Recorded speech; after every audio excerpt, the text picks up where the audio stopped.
Steering hoops out, cut off.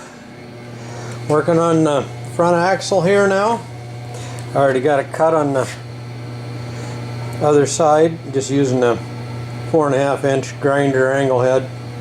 So just took and folded the old pan back because it doesn't make any difference, we're not using it.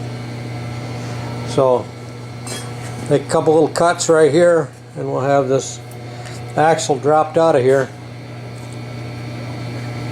Then we can go to the rear end.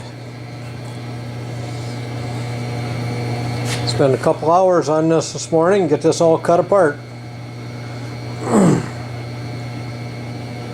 Just finished blasting our parts.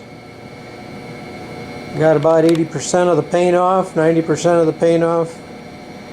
Good enough for getting ready to weld things together because when it goes to powder coat it gets all re-sandblasted anyway.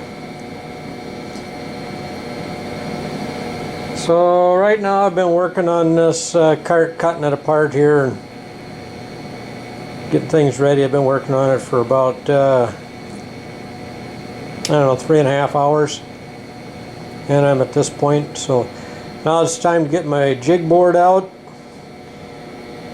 and get my main frame rails that I showed you a little while ago, get those laid into that. And if you haven't ever done this before you cut the cart all apart, make yourself a jig for it so you know you're going to get everything lined back up like you should.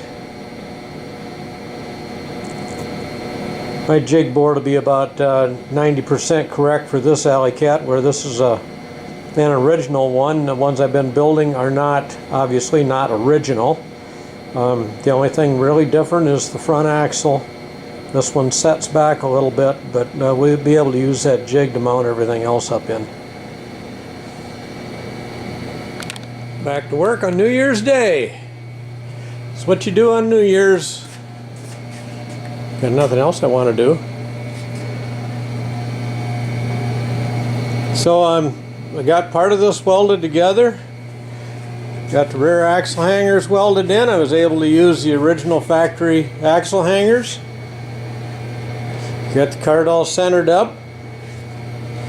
Again, this is just a simple, quick, throw it together jig to keep things in line. The main rails have been replaced. It's the original steering hoop from the Alley Cat, it's the original steering shaft and hub. Original front axle. I just tacked that in place. Got an angle finder on the spindle hanger to get it the same degrees as the original cart was. Wheelbase is the stock wheelbase that the Alley Cat came in.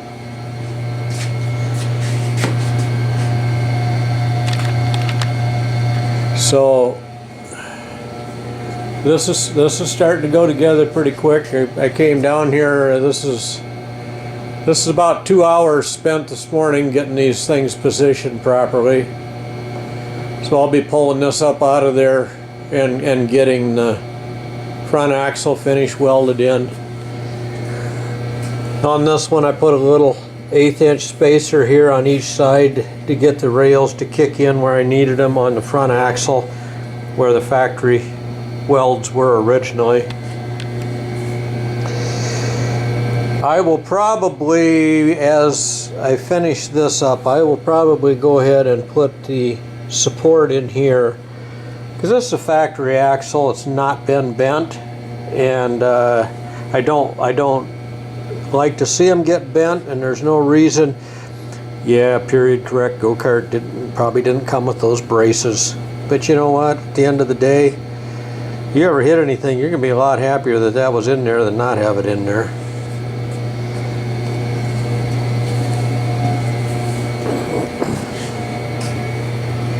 So we still got a cross member to put in here. We got a seat hoop to put in here. I gotta look around and see if I even have any tubing to build the seat hoop with, because I'm pretty much out of 3/4 inch tubing. I'll have to see if I got that. So that might hold me up a while.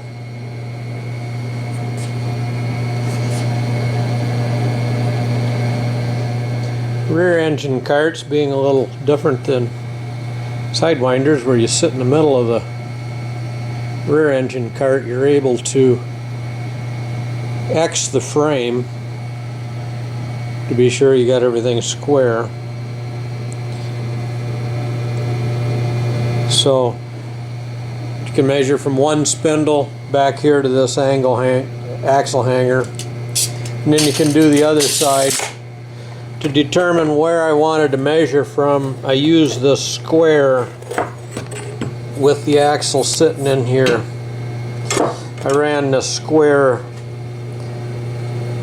straight up off the axle and put a line across there, and then I marked the center of the rail, so I had a center point on each side to come back to. And yeah, that's not the center of the axle, but that is a true point to come to. So this would be just a half an inch back from where the center of the axle would actually be. But at least you know the go-kart square, it's going to go down the track square. It's not going to have a bunch of tire drag on it because it's out of square. Just finished welding the front axle in. Had it out of here. It's all welded in. It's all back to its 10 degrees. Original steering shaft all fits in place.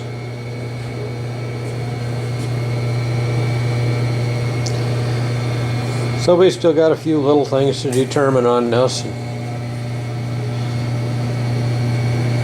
We've been down here now this morning, 2 hours and 15 minutes working on this. Well, we've returned. We're back to the Alley Cat again. Made a bunch of progress since I saw a chance to get this photographed. So we've got the seat hoop in, steering hoop in, the original steering shaft, that's the original steering hoop, the original front axle in here. Completely replaced the main frame rails. Got everything in here in place pretty much. Instead of just drilling a hole through the tubing to mount the swing mount, and they had these reversed on these carts, I actually put a spud in here, welded it in place. Got the gussets in, got those welded in place.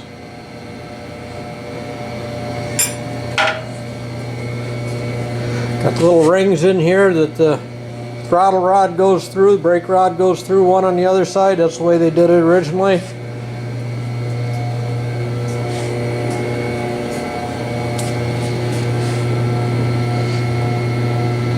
So we have tabs to put in for the floor pan yet. So we have to tab that, and we have to decide what brake's going on this, and that brake bracket's got to be put on this cart. Otherwise, everything is welded onto this cart that it's going to get. And today I came down and did a lot of this. Also put the little front axle stiffeners in here. Came down today, spent another, well, probably 6.5 hours on this. So in reality, we're easily 20 hours into this. I probably wouldn't do this again unless I was keeping the cart, because in reality, you know what today's labor rates are. So this hasn't even gone to powder coat or hasn't been assembled yet. So you can tell where the price has to be on this stuff because you know what the labor rates are. By the time I get the seat pan parts made and welded in, you know, we're going to be at 20 hours on this go-kart easily. 20 to 25, somewhere in that area. So that puts this bare basic chassis easily at the $2,000 range if I were to charge normal labor rate.